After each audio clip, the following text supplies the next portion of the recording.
I hit record. Now we're live, Josh. Now we're live. All the things we said. Do we do our wave so we know we're there? Everybody enjoy this today with us. We're way more excited right now than we were 15 minutes ago when we tried our best to have an in-depth conversation. Well, that was fun.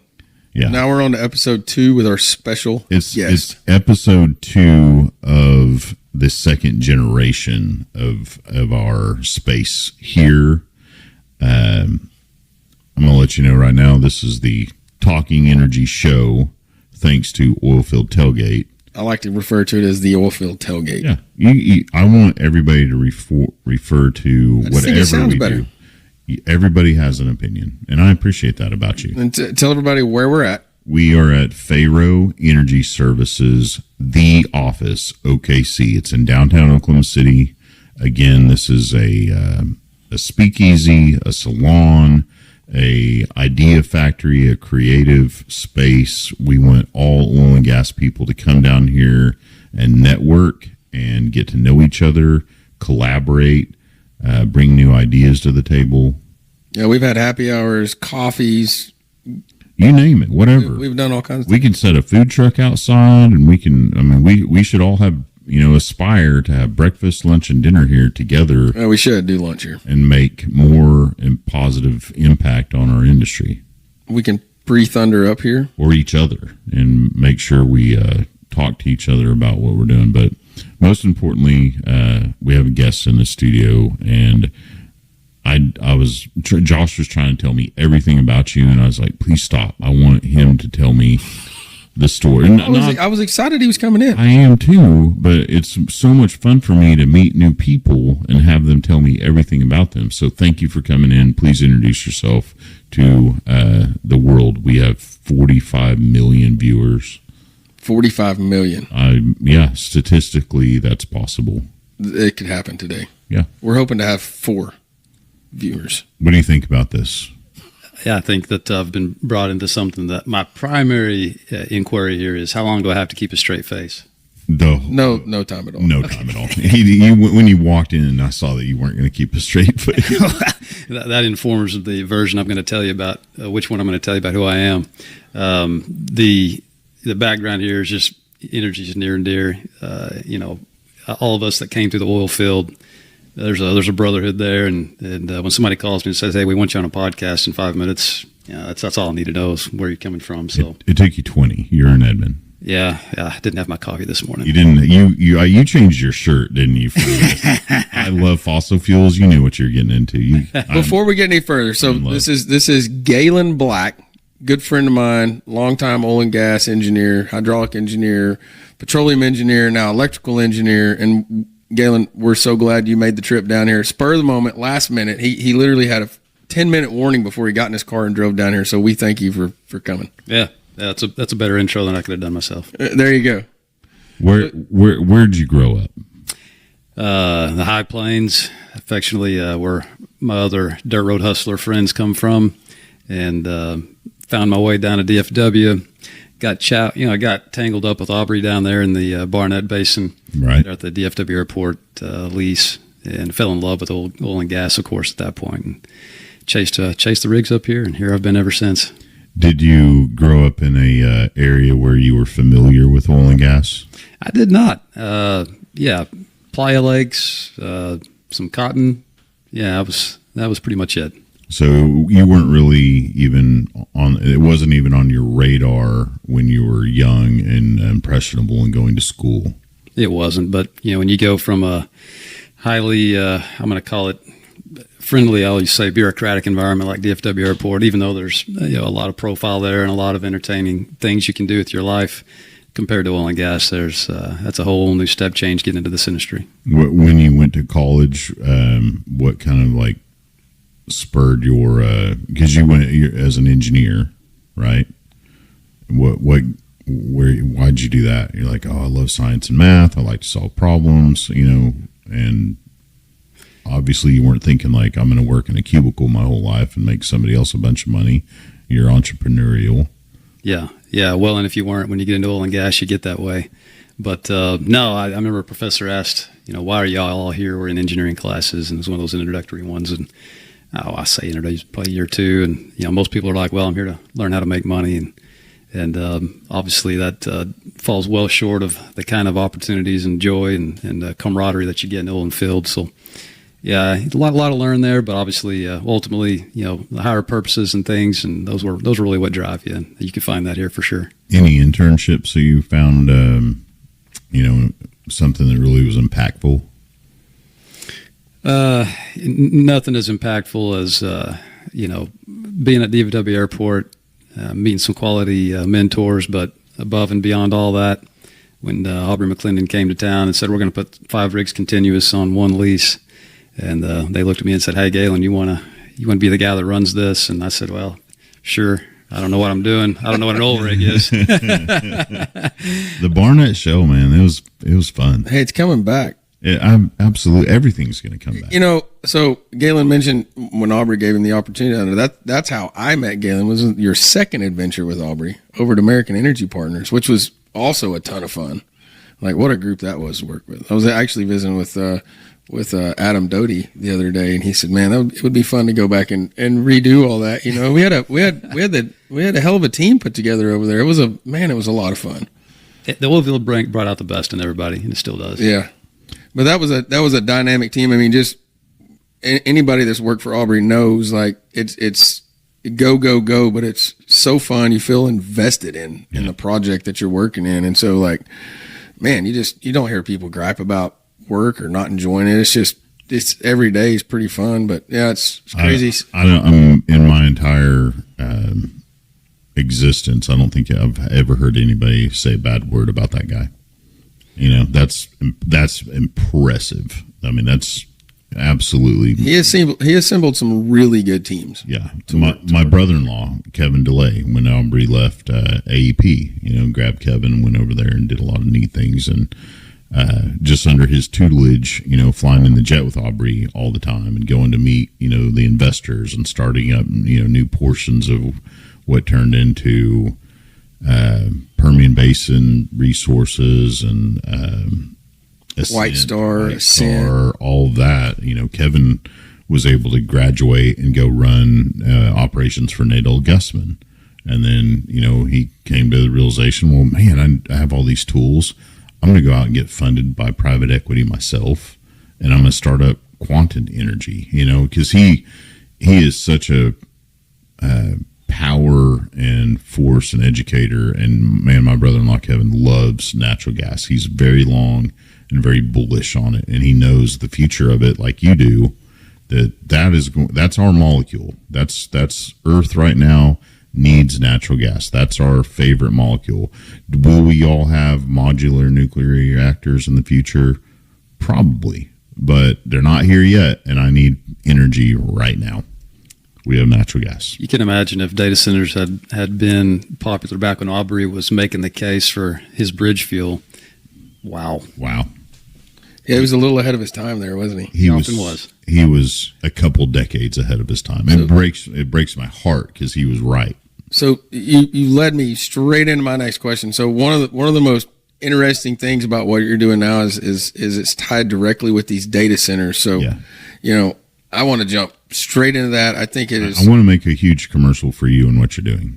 Exactly. So, I mean, I am just infatuated with it. I have several friends that have worked constructing them. I mean, they're building a power plant, natural gas power plant north of my house to power the new Google plant going to Stillwater. I mean, everything about it, it needs massive amounts of energy, which that's what we do. Plus, it's the technology of the future. And so I'm just intrigued by, like, everything about it. And how do we get more of them here to Oklahoma? Yeah, that's a great question. I hadn't really thought about it, but, prioritization of energy resources, Oklahoma, of course. We have a lot of natural gas. With the interconnected, communications these days, you could really do it at an edge basis, one container at a time, and have so much compute that even investors at that level would be stretched, even at the one at a time. But it's a very expensive endeavor, but cheap energy is the key. And why Oklahoma? Do you like? We talk a lot, and both paths moving forward, two things can be true at the same time, but I love the ideas of, we have so many wells out there right now with trap gas. and we can, we're speaking the next generation, the generators we have available to us right now can take any kind of gas, the worst, gas, whatever, good gas, whatever you want to call it, and turn that into power right on location. So we could have microgrids of data centers as well. I mean, they don't have to be centralized, these big giant facilities. It could definitely be backup upon backup of run this generator off of this natural gas well. And power, maybe a battery center out there. Hey, let's keep this battery center juiced up. Whatever the battery technology might be right now. I know everybody's, on the lithium ion stuff, but it doesn't have to be. But a BESS system. And then you feed very clean amperage power to your data center. Yeah, you're kind of using the UPS idea. Yeah. There's probably some crossover there into a typical battery management system, a BMS, where you could also leverage some BESS value out of those and bridge some of the gaps, as well as introducing, frankly, a lot of renewable and sustainable energy from that. Absolutely, it's all energy is fine out there. Let's have backup upon backup. Yes, we have the natural gas well. Say there's inclement weather, we've got the batteries. But say the wind's blowing really well that day. Sure, we're going to use some wind power to keep the batteries charged. Hey, we're going to use some solar. So all energy is acceptable to keep that data center running. In the development arena, that's called an energy park, and so there's some orchestration challenges doing what you're talking about theoretically, but they're very surmountable. And Bentaus Energy, which is a company I partner with, is doing that now. Bentaus Energy. Yeah, that's right. Bentaus. They actually have that capability and are further developing it. But there's a lot of people trying to move into that orchestration space because the technology is now, and we realize, hey, if we can move data around as quickly or more quickly than we can move electrons, then we can actually orchestrate those different types of electrons from all the types and have a lot of value there. Well, as remote as some of these locations are, the coolest tech out there, we have it available to not just move the molecules from the ground to power. We can move the data via Skylink. We don't have to, we don't even have to have lines run to anywhere. We don't have, that's what's fascinating to me. Like, we don't need power lines. We don't need natural gas pipelines if we don't, if we're having trouble, with any regulations, boom, we've already got the pad. And that's why I'm a huge fan of Save the Wells. So right now in America, there's roughly 8 million well borers that they're looking to, get rid of and plug and abandon. However, and I'm not saying it's not possible to, some of them are just going to have to be, plugged and abandoned. But if we haven't even looked at them with a camera, and we have the dark vision cameras now, there's so many stuff up there, but every well, if it's possible, if they're a candidate to be worked over, we could turn it into a gas well for a data center.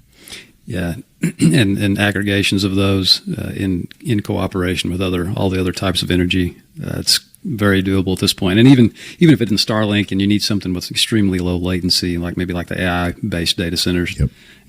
People don't realize how robust our fiber networks are at this point in time. They're starting to. My neighborhood in Edmond finally got a fiber. We're on fiber here. Oh, nice. Yeah, this is fun. And now I've had this. I've had the same kid, it's like a newspaper, kitty. Like every day, I think he knocks on the door, like, "Hey, I'm from AT&T. Would you like me to connect to you yet?" And I'm like, I'm checking it out first, making sure all my neighbors are happy, because I see all these lines in their yard that they connected to your house, but they still haven't come out and buried. No one can mow their lawn. I'll tell you what.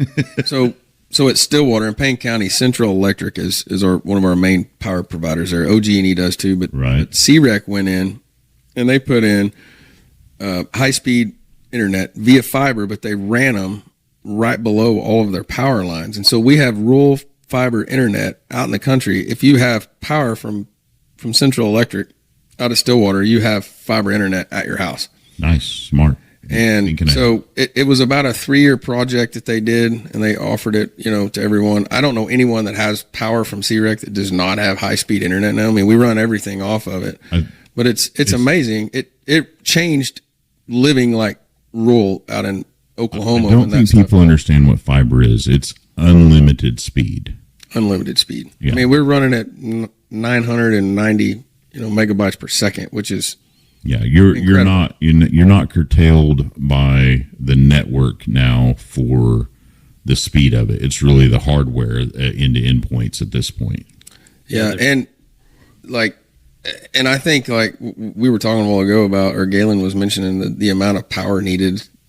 I was reading an article the other day, and I could look it up, but I think they said by 2028, which is 3 years from now, that AI and data centers will be using 12 to 15% of the power that's on the grid now.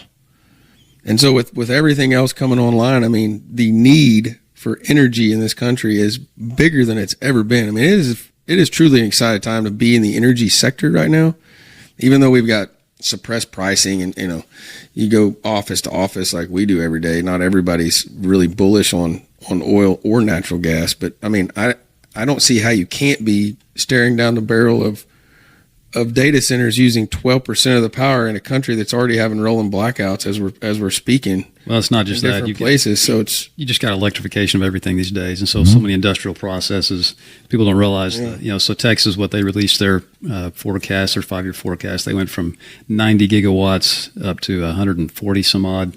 That's just a tremendous. I mean, Texas is one of the biggest grids there is, and ERCOT managing that. And so what people don't realize is, data centers are a significant contributor to that, but they're actually not the biggest. There's just a lot of electrification coming down the pipe. And so you want to look at EV cars, you're going to look at, more electric-based pumps, you're going to look at all kinds of attempts to reduce the carbon footprint in a lot of people's way of thinking of it. And honestly, it is what it is. It is what it is. We're just going to hey, whatever their religion is on the environment, we're in this to just better human lives. And honestly, no matter how you electrify something, it's kind of like, power doesn't come out of that hole in your wall. It's a footprint. Weird. You actually have to generate some real energy somewhere. Yeah, and putting a straw in the ground is pretty efficient these days compared to all the. I mean, we cured for the most part.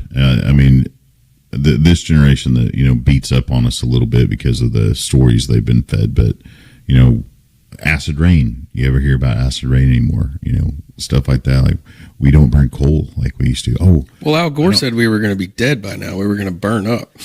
Well, we're still here. I don't want to beat up on Al Gore. And he invented the internet. That. Let's just call him uneducated and ill-informed at the time. I think maybe his heart was in the right place. Right? You're giving the guy a lot of credit. I'm just leaving some room for kindness. We're trying to get to 45 million here, Josh. Yeah, we're trying. Yeah. I think he was more worried about money than the kindness of his heart. But we don't know. Allegedly, I mean, he created a whole industry around climate change. First, it was global warming, and then when they realized that we really weren't getting warmer, they just said, "Okay, well, it's changing." Well, I know that I was in 112 degrees. And we bought it. We were like, okay, you're right. 112 in Orla, Texas yesterday, and I got into my gasoline-powered Chevy truck, and it cooled me off, and I had a swell drive down there and back, listening to Ray Trevino on Sirius XM Patriot Radio. That was a good choice. It was a good choice. I got fortunate. I just turned it on, and Ray Trevino was on there, and I was like, Ray, one of our energy heroes that speaks the truth.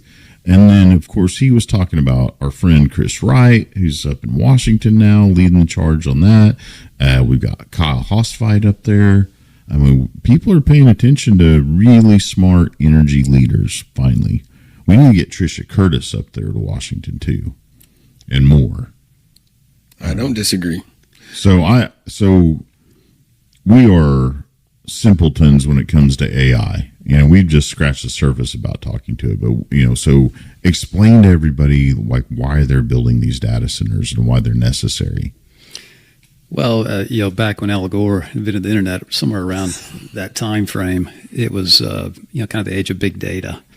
And the power of that and the ability to sort it and filter it and do computations on it, even if they're not complex, it's just a lot of data. And so the chips, coming out of NVIDIA, everybody hears about NVIDIA. And now the chips are getting pretty cool. Yeah, but they've always burned hotter and hotter to accomplish what they're doing. So there's a tremendous amount of cooling in addition to just the amount of energy they take themselves. There's electricity running through tiny copper wires. They get hot. To say it shortly, if we want to do what we're doing, if we want to have robots that make our meals, if we want to have cars that get us from A to B without us having to pay attention, if we want to do what we want to do, and we do, and that's what it's all about, it's energy. It's about reliable. It's about, in my opinion, the most sustainable, greenest of energies, which very much include natural gas.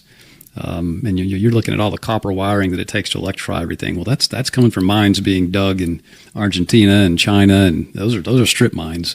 This is one of those things in which you think someday we'll even get away from that. That's great, and that's where we're going. But in the meantime, we got to get there, right? They're stepping stones. And so, how do you do that the most efficient way? Well, in my opinion, it's not green till it's green. And what I mean by that is, how much does it cost to produce something is a great metric for how sustainable and how many resources you're gobbling up to get it.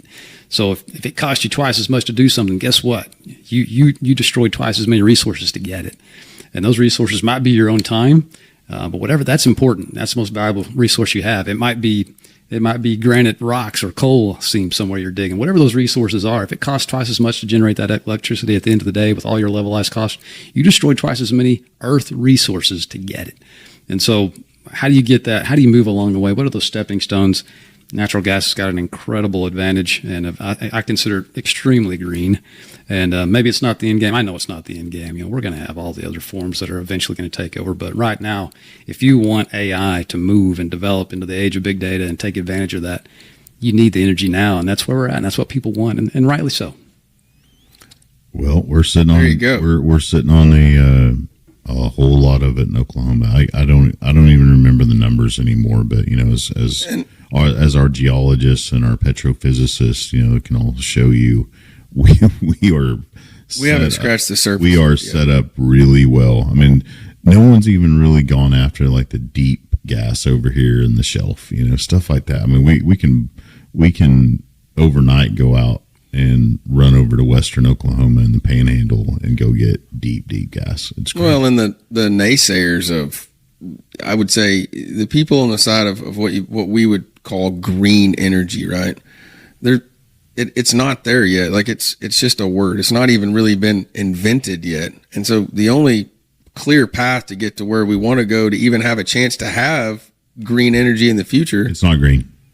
No, I hate calling it green. Whatever you want to call it, it has to go through, like you said, it has to go through natural gas. It's our best avenue moving forward. And everything, any industry, everything has consequences, right?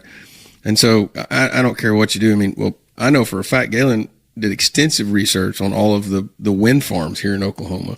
Whenever we were having seismic activity and doing these things, I mean, there was a consequence to injecting lots of water into the ground, and Galyn can touch on it maybe a little bit if he wants to, but there's even consequences in putting thousands of windmills in Oklahoma and things that it does to the weather patterns and everything else. And so, like, no matter what you do, there's consequences to it. It's just a matter of what kind of publicity it gets at a national level. It's got great publicity. For wind, they have at least learned statistics, and if you throw enough numbers at the right places on the charts, you can convince people like, oh, this is good. I'm like, yeah, but you didn't take everything into account to get that windmill out there. And then the backside of that, you just focused on this little box and you said, oh, this is good. Ah, come on, man. And they still affect the environment, no matter how you want to look at it. They still do. And I'm not, and again, natural gas has some, caveats that we work out really well. They all do. Everybody does. But it's energy addition. I'm fine with always calling it energy addition, and you can call it solar and wind.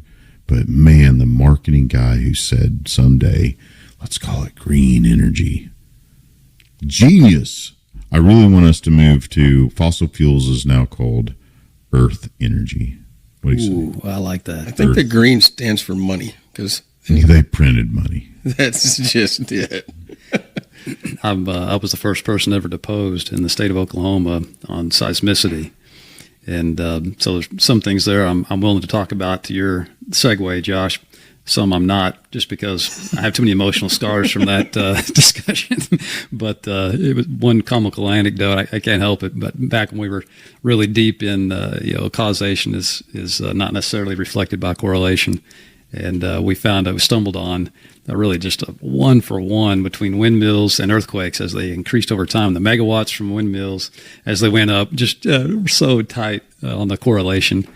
Going up with we need that chart just for at least a poster in here. It's truly comical, yeah. And I have a very dear friend, Taylor Burnett, that I just always supportive of him because he really does care about education, and the opportunities are there for young people to go out and do wind farms. And so he runs the High Plains Technology Center up in Woodward, and he's very pro wind power. And regardless of our back and forth spitballing stuff, like I love him to pieces, and he and I can agree to disagree on some points, but he opened my eyes to like, okay, we'll have an open heart at least and give it the energy addition thumbs up. Like, okay, it's one additional energy source that's available, great, why not put it out there? All energy. We need so much energy right now, so bring it on. For me, it always comes down to what's the definition of love, and you can take my labor by force. I don't call that love, but if you let me make it on my own, I'll give you all I can. And what I'll make will be better and more efficient. I'll use the molecule we should be using because I'm smart. Work hard, work smarter, not harder. Yeah, that's it. I mean, speaking of which, I'm going to segue because I'm going to have to let him go, in a few minutes. We don't want to kill everybody's ears. The reason I needed you in here today, was Josh elevated you up, for me to go, I want to talk to him about all the knowledge he has about energy. And he goes, oh, by the way, here's another interesting fact. The way he helped his wife with your children, and then also a goat. You got to tell the story. There are 2 stories, if you can share these. You got to tell the story about the goat. That's the best one in the storm. That's one of the best stories ever, and everyone listening needs to hear this. I mean, because I was such a fan before he gave me a little snippet, and then I was like, oh, this is guys my people. So I didn't realize I was going to be set up on this. So I didn't mean to. We warned you a little bit, right? Yeah.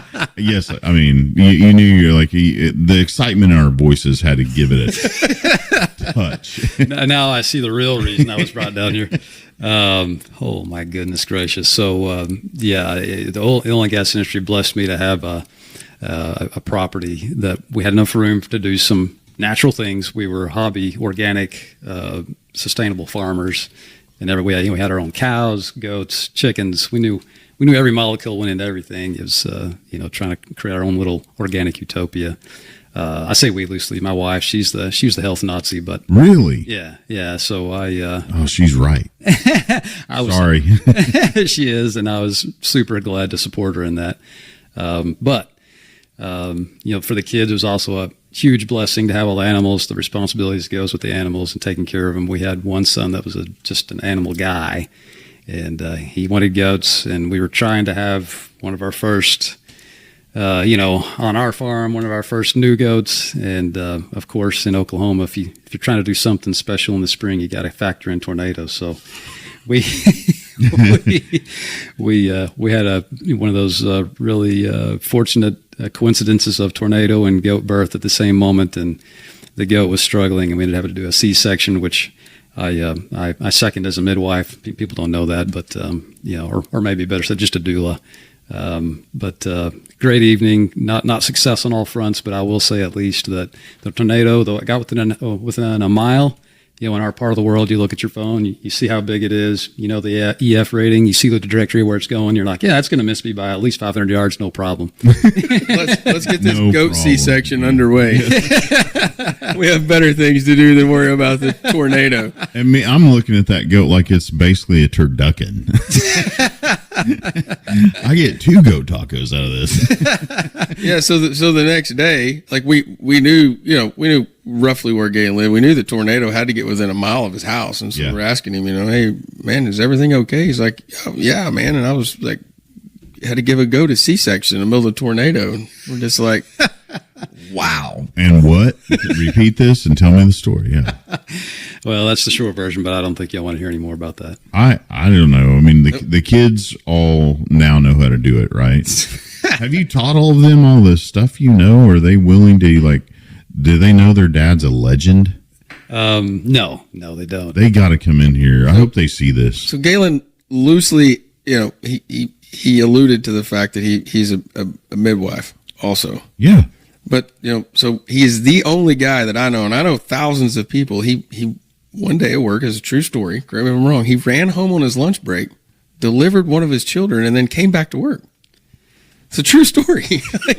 I don't know anyone else that did that ever in my whole life. And to this day, hey, you're the only guy I know that's ever done that. It's impressed me. Your wife trusts you way more than my wife would trust me. It's an amazing story. It's still something that, people talk about. You're like a legend.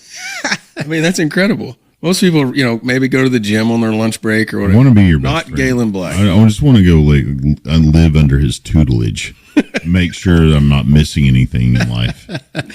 I'm gonna try to back off my degree of involvement in some of these stories just a tad, but I'm just giving it out there. If you also became ordained online, which you should, if you wanted to start a cult. Or, I'm sorry, a new religion. Thank you. I mean, thank you, God, for bringing this guy in here, but I think we could get some donations and start up at the Church of Galyn, and you go down and hang out at your house and learn this how to... This is where Matt gets really weird on stuff. This is usually you. I mean, yeah, I have before. Yeah, I'm just saying We've opened the brain of Matt Hill. My new friend, Galyn, and I need to hang out more. All it takes is one goat story, and your brain just goes on autopilot. Never. The sky's the limit. For him, this is like an everyday occurrence. I just do these things that get thrown at me, and I'm like, I grew up farming, ranching, oil and gas out in the middle of sticks in northwest Oklahoma. I had some crazy stories that would happen, but that's spectacular. Yeah, I guess anybody can try to fly close to the sun, but you might get your feathers singed a few times along the way. That's a good way to put it. Not all heroes wear capes. Yeah, that is a fact. That is a fact. Galyn doesn't not sound like Batman. I appreciate the affection. I do draw the line at lingering hugs, though. Okay, well, I mean, yeah, no, I think the lingering hug idea was. I mean, it would weird me out. It's not my fault that he smells. It's like the two-handed handshake, when you shake someone's hand and then they grab the other side of your hand and sort of hold your hand. Galyn, you smell different when you're awake. It's just too much. What's a good prank you pulled on one of your friends in oil and gas? Give me one. Anything? I know Josh. I got a good one. Yeah, give me one. A prank? No, I wanted to hear Galyn's first. Okay. No, I want to hear yours first, Josh. It's kind of stupid, but testing your temperature on one of my favorite pranks. It's not even like gross or anything, but you take some pipe dope, right, and you put it and you grease up someone's windshield wipers with it. Ooh, that's mean. And then you take like a little ketchup or mustard packet and you just squirt it right on their window, because the first thing they want to do is hit their automatic washer fluid and wipe it off, and it just blacks the windows out, and then you just take off, right? Take off back to the yard, and it's their problem to deal with at that point. And it's not permanently harmful. There's no maiming. No. I'm not going to admit some of the pranks I've pulled, but I mean, that's a good one. Well, and the people are still looking. Ryan Bell taught me that trick. They're still looking for the perpetrator of some of the pranks. You don't want to give it away that you might be the guy. What about you, buddy? Oh man, I'm gonna have to skip over the oil field, go back to high school here, putting glue in my honors English teacher's hand lotion. Oh, that's a pretty good one. That is rough. What kind of glue, though? Oh, Elmer's, of course. Oh, okay, it's the only glue there is. I don't know. Some people are like really nefarious. Some people like super glue or something like that. Always Elmer's glue. Elmer's glue is a magical thing. Yeah, you can eat it if you get hungry. And it's. Oh, Yep. That's right. That's never mind. I was gonna like Matt. Yeah. Yep. That's right. So now you got to go. Best prank, Matt. I actually started this. I'm a good Christian, Lord, and if you watch these as they float to heaven, I've never done anything wrong in my life. It's not true. I don't. We're gonna get somebody on the show that's gonna tell a prank. I've never pulled a prank on anyone. Look at him smiling. I'm just going to suggest to those uninitiated to the prankster world that the viscosity and density of Elmer's is real similar to hand lotion. There you go. Duly noted. Well, Duly noted. I can't thank you enough for coming down here at short notice, and I hope that you would consider, if you ever have any free days, that you join Josh and I as another because our grand scheme goal of things is he and I know a lot of fascinating people, but those fascinating people always know more fascinating people. And so if you have something you want to promote at all, or something that's just on your mind that like, man, I wish I could talk to more people about it right away, or you find somebody you just want to bring into here, you also would be very wanted and welcome here as another co-host. Y'all been super gracious, and I appreciate the blessing today. Man, we appreciate you coming down. This was a lot of fun. What's the company's name again so we can promote them? Bentaus Energy. Bentaus Energy. Invest now. Can we invest now? Is that possible? For certain special people, yes. Yeah, okay. There's some opportunities out there to grow your position in some data centers that they are going to put into Oklahoma and use our natural gas right here in America. Oklahoma natural gas powering the future of America. In the world. We, according to Richard Spears, give energy to poor people. I'm all about it. Human flourishing, Alex Epstein. Talking energy points. We have so many people to mention. And again, thank you, Pharaoh Energy Services and Assault Chemicals for the space for the Talking Energy show for Oilfield Tailgate. Thanks, Matt. Thank you. All right. See you guys. Take care. God bless you all.